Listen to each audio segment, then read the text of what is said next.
Greetings once again and welcome to SpaceWeek Live, episode 128 on this Sunday, August 14th, 2022.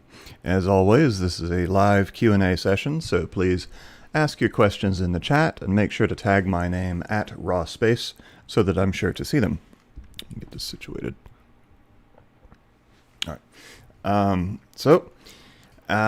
Looking at the last week, after a long road riddled with launch failures, California-based Astra Space announced that they are canceling their Rocket 3 program and refocusing on the larger Rocket 4, which is still in development. Out of 10 total Rocket 3 vehicles, only 2 launches were successful. 1 blew up on the pad, and the remaining 7 experienced failures in flight. The causes ranged from engine failure, manual early shutdown of the engine by the range officer for reasons unknown, incorrect propellant mixture ratios, and the famous power slide sideways off the pad due to a propellant leak. Most recently, back on July 12th, the first of 3 planned launches for the NASA Tropics mission, with a payload of 2 satellites, failed to reach orbit when the upper stage lost control and started tumbling.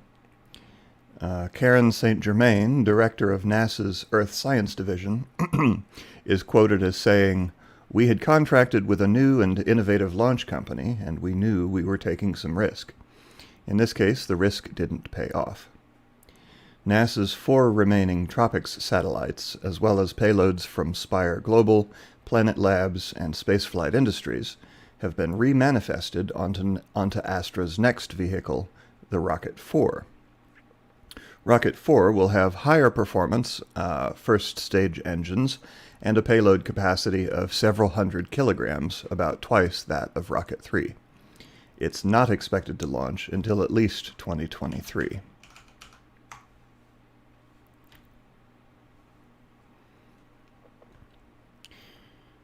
The Wentian module was launched to the Chinese space station back on July 24th.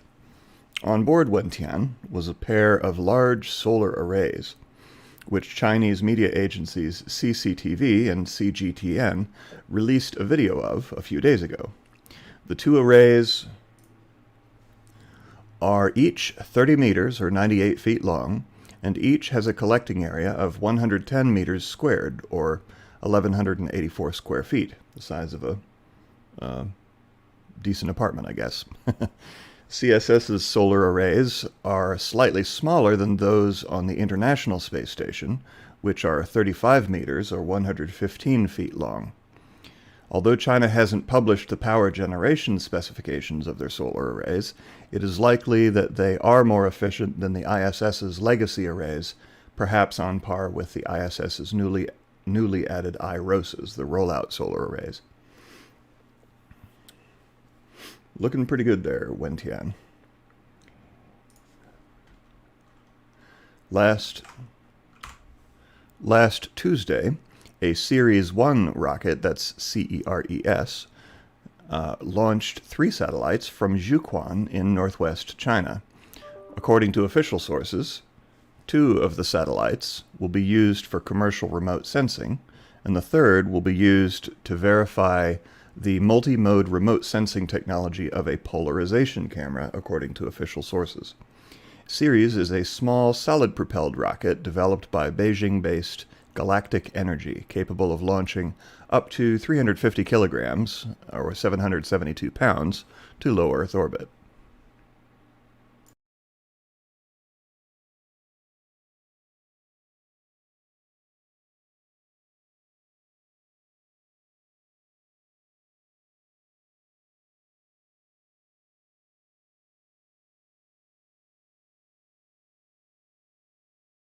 So apparently there's no audio with this clip, which is unusual. Hopefully the next one has audio, or else I will obviously have a sound problem. This is also extremely low resolution video, like Potato Cam. Looks like the source was high quality, but that particular rendering was very low. All right, we're not muted. Okay. Also on Tuesday, a Russian Soyuz 2.1B launched from Baikonur with the Iranian Khayyam spy satellite. If it had been a Russian military or spy satellite, they would have launched it from Plesetsk instead, which is inside Russian borders. It's the northernmost spaceport in the world. But being a customer satellite for a foreign country, they launched it from Baikonur. Let's check it out.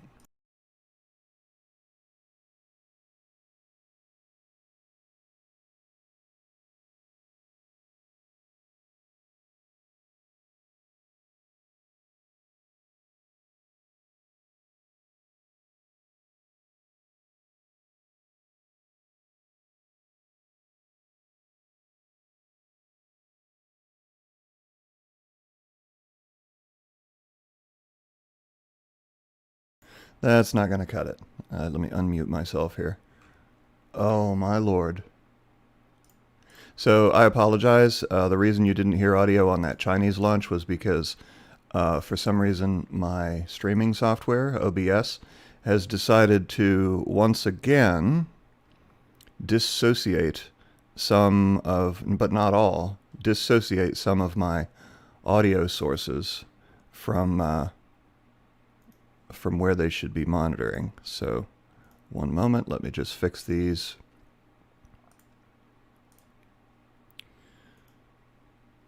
Yeah, like literally it was working a few minutes ago and then it just decided to mess up. All right, so this should be good now. Let me try.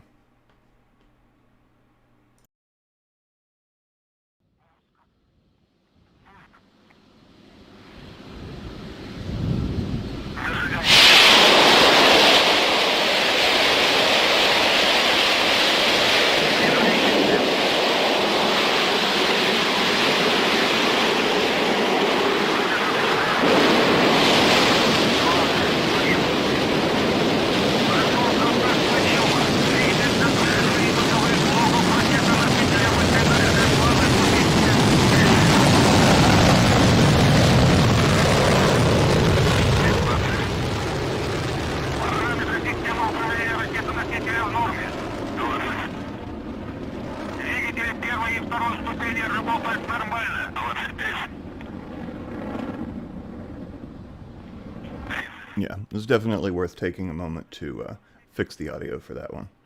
So great launch, beautiful launch. Not quite so sure about the satellite, but it is what it is. Customers will be customers. And hopefully, well, anyway, don't want to get too political, but yeah.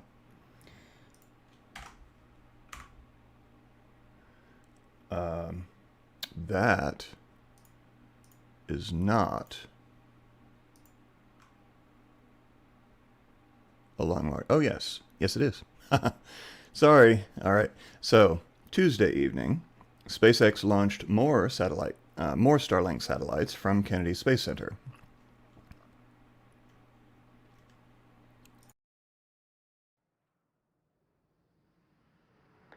T-minus 10, 9, 8, 7, 6, 5, 4, 3, 2, 1, ignition, and liftoff of Starlink. Go Falcon, go Starlink.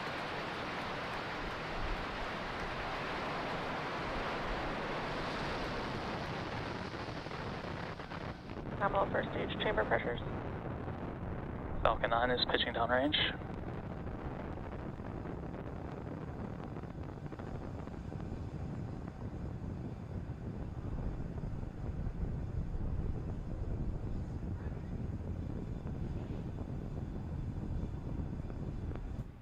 Love that golden glow.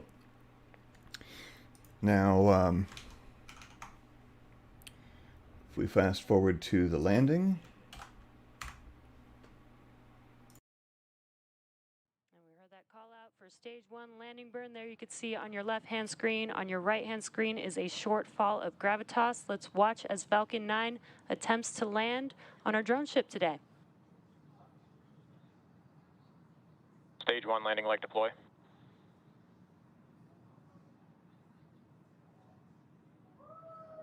Stage 1 landing confirmed. And great news, you can see stage 1 has... Well done, as always. Little off center, but that's okay. Now, the reason I got confused was because I thought the next item was this one. I just got them out of order. So, on Wednesday, a Long March 6 launched a cluster of 16 satellites from Taiyuan in northern China. The satellites, mostly to be used for remote sensing and atmospheric imaging, include 2 Jilin 1s, 7 DPs, Hinan 01, 5 Yunhao 1s, and Tianjin BH1.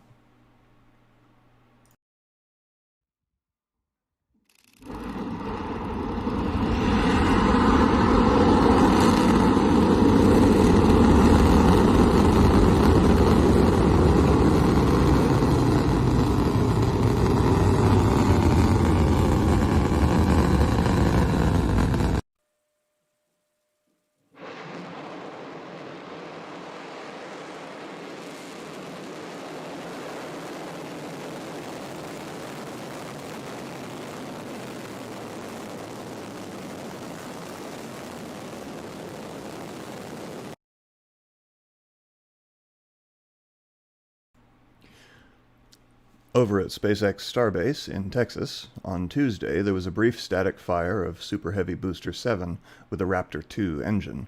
But on Thursday, they did a long 20-second burn. Thanks to Lab Padre for this footage.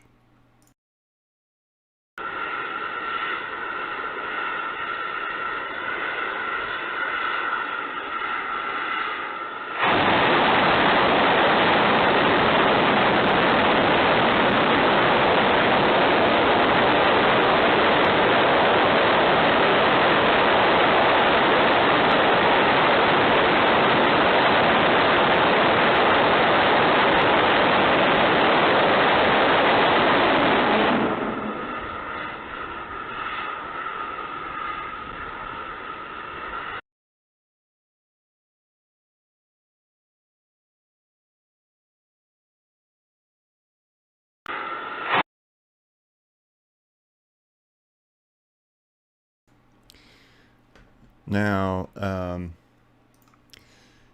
Elon Musk stated that they did this test to or rather that they did this to test the booster's autogenous pressurization. And I did have to look up the proper pronunciation of that word. Now, according to Tesla Facts on Twitter, autogenous pressurization is when the methane and LOX tanks are pressurized to approximately 700%, not with an independent helium system, but rather via heated methane and oxygen vapors in the tanks themselves. So that's what autogenous pressurization is. Then on Friday, SpaceX launched yet more Starlinks from Vandenberg in California.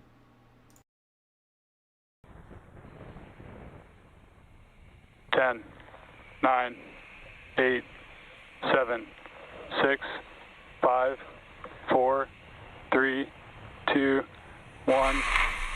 Ignition. Lift off of the Falcon 9.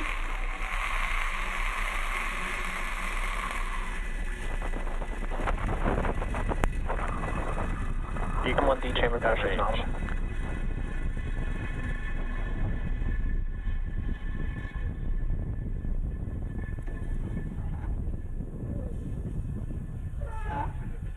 That is a beautiful launch.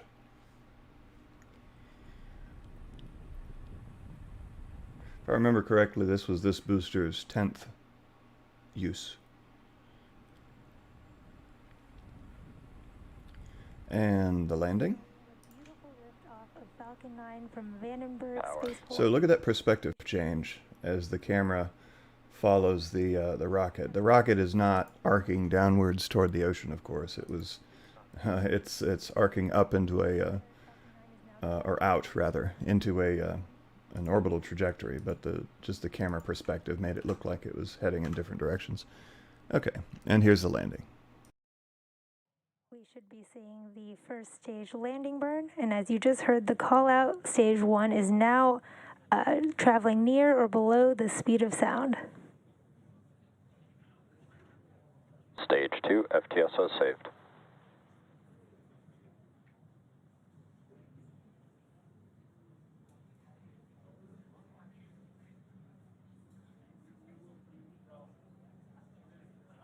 Stage 1 landing burn. Here's the start of our stage 1 entry burn. Beautiful view of that drone ship coming into view.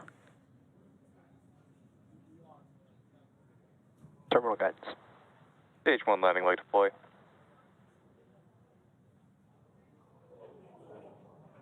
Stage 1 landing is confirmed. Perfecto. So looking ahead, I'll give you the schedule for the next 2 weeks because I won't be here next week. I'm taking my kids to Europe. We're going to hit Paris and Athens. I'm excited, anxious, and stressed, but hopefully we'll have an amazing time. I've got a whole bunch of activities planned out and tickets pre-purchased, equipment bought and mostly packed up, although I'm still awaiting the delivery of my my camera bag so that I can get the last of the electronics packed away. I'll make sure to take lots of pictures for you. but yeah, so we leave Wednesday and we come back 2 Fridays hence, so we'll be gone about a week and a half. Since I'll be gone, I won't be able to stream any launches or events until after the 26th. So this week's and next week's events, you'll have to go to the primary source or another source for those live streams. So, looking ahead to this week, on Wednesday, August 17th, starting at 9 a.m. Eastern, 1300 UTC, is coverage of a Russian spacewalk by cosmonauts Oleg Artemyev and Denis Matveyev to continue work on the new Nauka science module. The spacewalk is expected to last about 6 hours 45 minutes. NASA TV will have live coverage. Just go to youtube.com/NASA. Thursday, August 18th, starting at 10:45 a.m. Eastern, 14:45 UTC, The SpaceX CRS-25 Cargo Dragon departs the ISS bound for a splashdown in the Gulf of Mexico. Again, live coverage on NASA TV.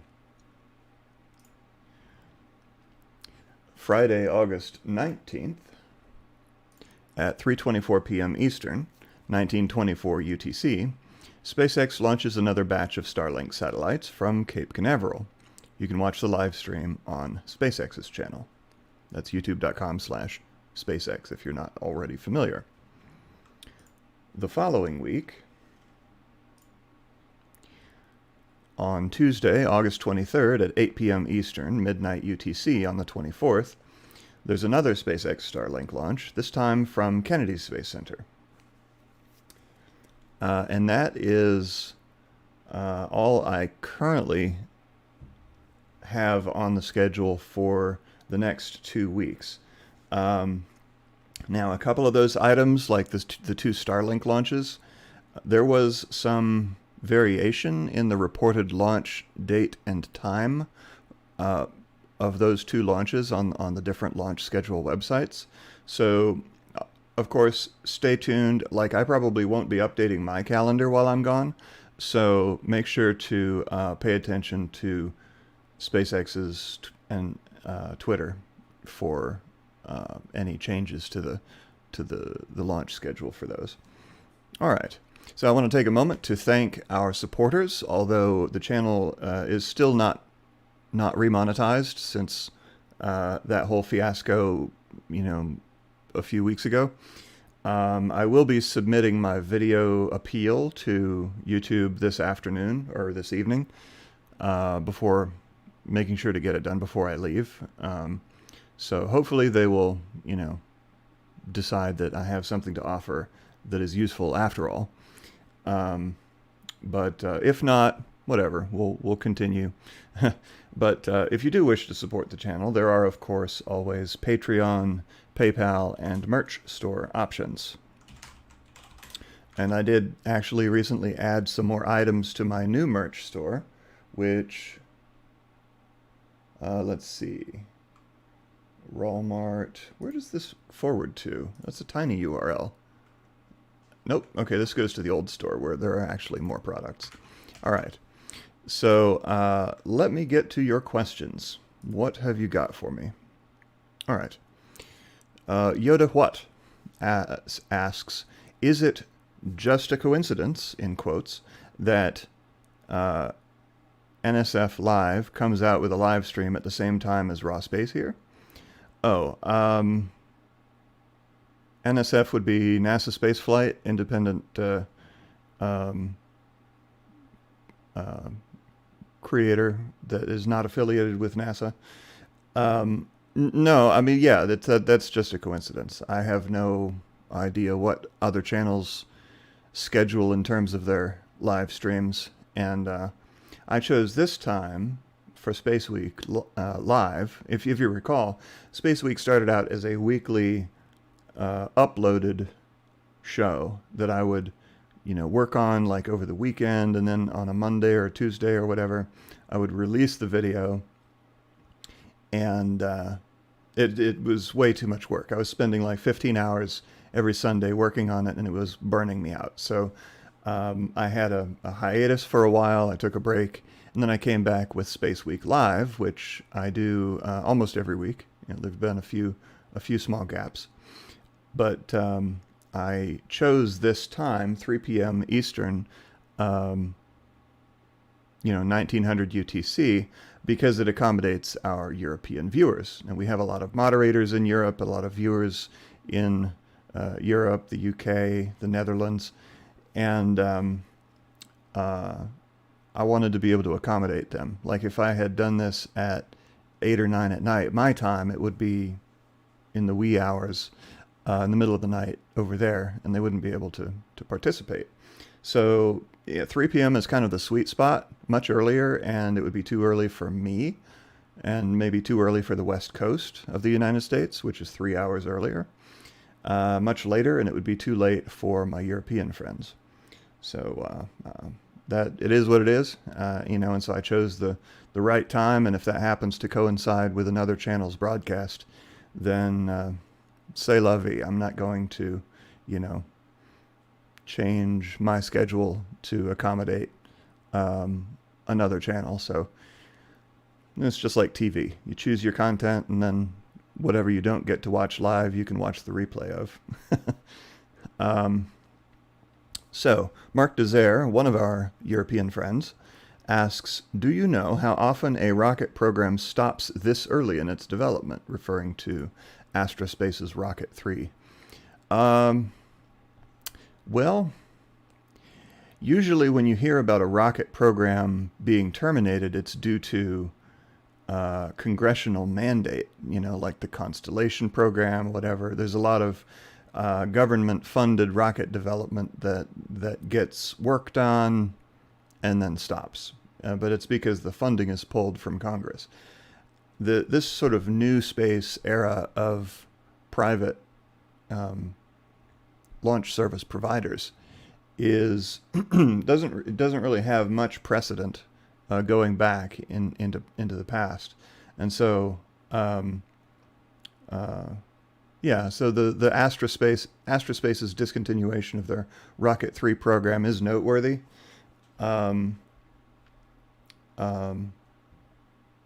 Because they made that decision. It's not like their funding was pulled by some higher power or some congressional entity. They decided that they were going to stop working on Rocket 3 and then refocus their efforts on Rocket 4. So I would say not often. Yoda What says, he just asked me if some auto update messed up my software. I'm not sure why OBS keeps messing up. Like, this is the second time in a week that I've had to fix my audio settings. And it could be OBS itself, or it could be my loop deck software. If you're not familiar, I have this, I don't know if I can stretch it up so you can see it. I have this loop deck device that gives me a bunch of buttons I can press during my streams. It's possible that the integration component between the loop deck and OBS is wreaking havoc on the OBS configuration.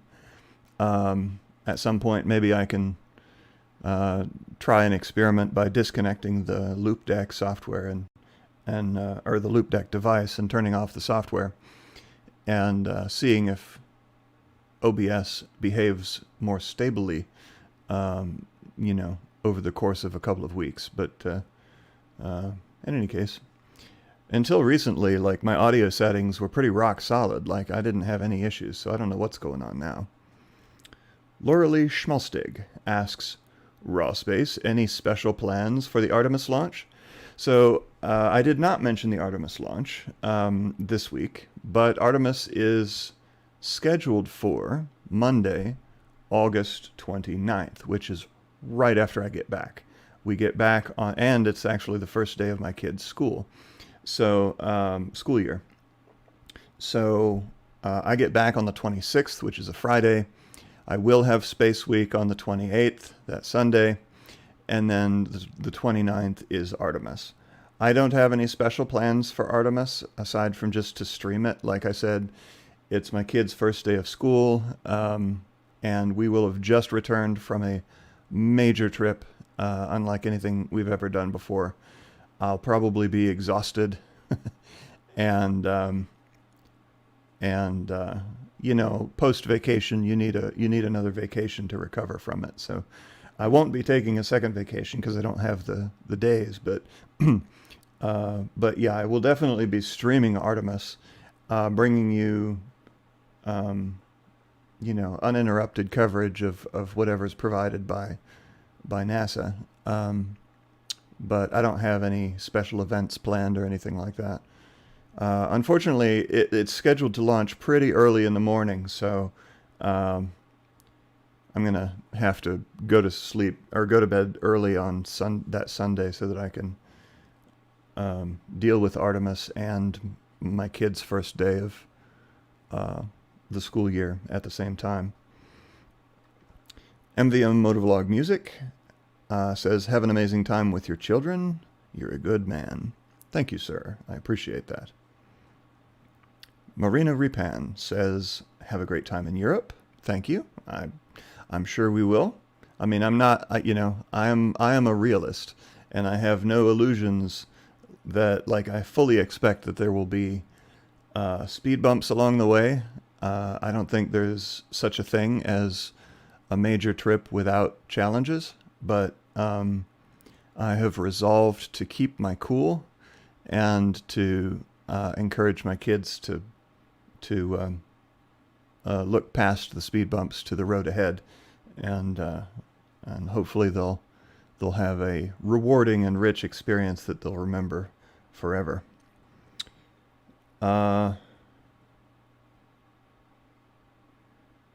Let's see. Yoda, what? Is there a link for the lowdown on the demonetization kerfuffle? No, I've mentioned it in the past few SpaceWeekses. SpaceWeekses. But I don't have like a dedicated video for it. But the video that I'm going to be submitting this evening is directly to YouTube as an appeal to the demonetization. But I mean, the channel didn't start out as monetized, and monetization is kind of gravy anyway. Although it does help to ensure that the the lights stay on. I mean, like, there are recurring costs associated with the channel, and if no money is coming in, then I'm simply paying for all of that out of pocket. But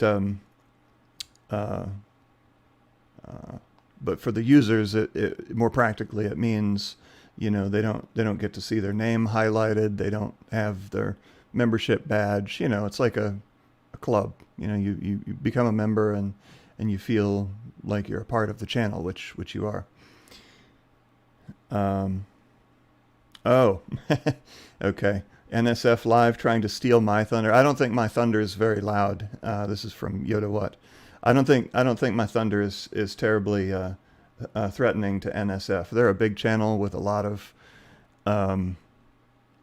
resources and personnel, and I'm just me. So no, I imagine they probably set the time for their broadcast for the exact same reason that I chose mine, and that is to say that it's kind of the ideal time to serve both U.S. or Western Hemisphere and European audiences. There's not much we can do about Asian audiences. That's too many hours ahead, But so maybe they could, they can watch it in the replays. But yeah, I imagine they just chose their time because of the same reason I chose mine.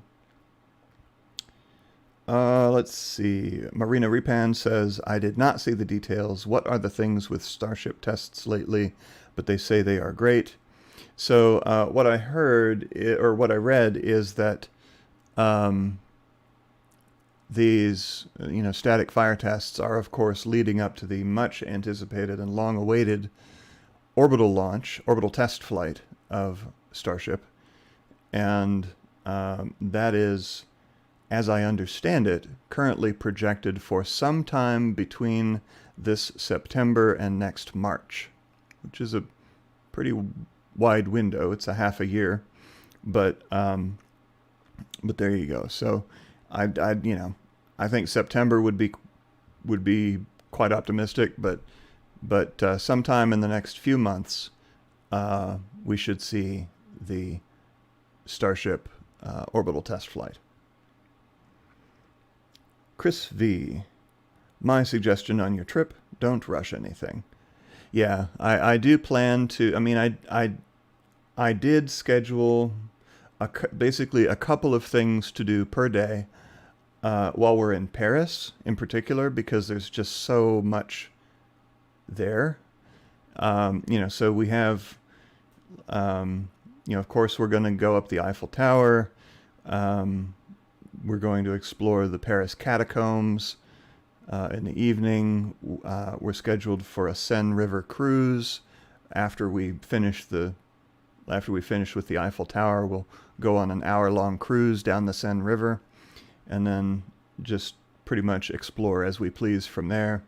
The following day is the Louvre Museum, and the Saint-Chapelle chapel on the Ile de Cité, which is the small island, or not small, but the island in the middle of the Seine River where Notre Dame Cathedral is located.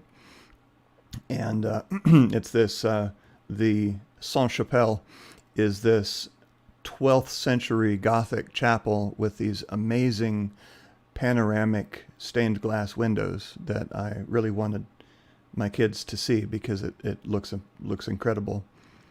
And we don't have that kind of stuff here. So, and then the following day, that Sunday, is the Chateau de Versailles. We're going to go visit the Palace of Versailles. But other than that, we have a lot of wiggle room. I tried to space things out so that we weren't rushed.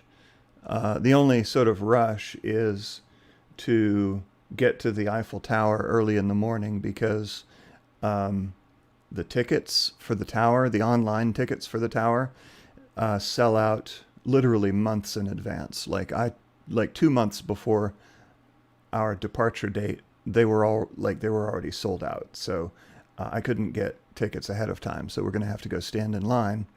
And I wanted to make sure to beat the majority of the crowds by getting there basically first thing in the morning.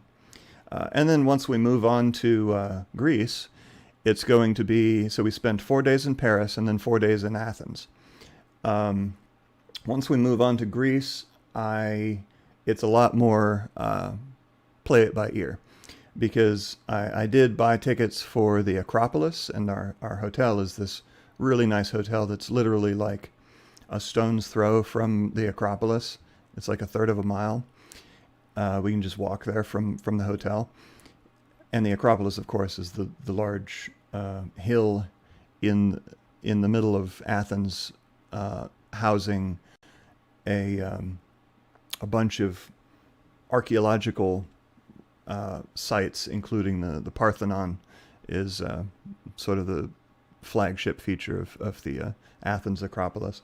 But in any case, aside from that, I'm going to have to kind of figure things out on the fly because I don't know what Athens has to offer as well as I do Paris. But anyway, it will definitely be an adventure, and I'm greatly looking forward to it.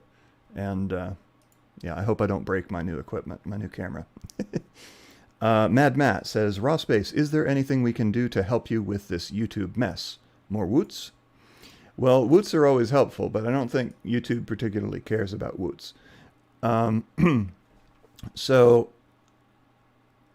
your support, your voiced support is always appreciated, but I don't think that there's anything that the viewers can do to sway YouTube's administrative decisions regarding channels. Like, I don't think there's even any way that you could communicate your desires to them. There's very little that I can do as the channel owner to communicate my desires to them. I have a narrow window of a couple of weeks during which I can submit an appeal video. Other than that, the only thing I can do is, I can try to ping them on Twitter or whatever, but, very unlikely to get a response there. Really, aside from this appeal video, the only thing I can do is just resubmit my application for monetization every 30 days, which is their, if they deny it, then I have to wait 30 days and try again. But anyway, so let's see. I think that'll cover it for the questions. So 2 reminders to wrap up. First, SpaceWeek is available as an audio podcast on iTunes, Amazon, and others. And second, there will not be a SpaceWeek next Sunday because I'll be in Paris at the time with my kids. So keep it raw. Merci et au revoir. Hopefully I pronounced that right. Or else the Parisians will lynch me. All right, see you next time. Bye for now.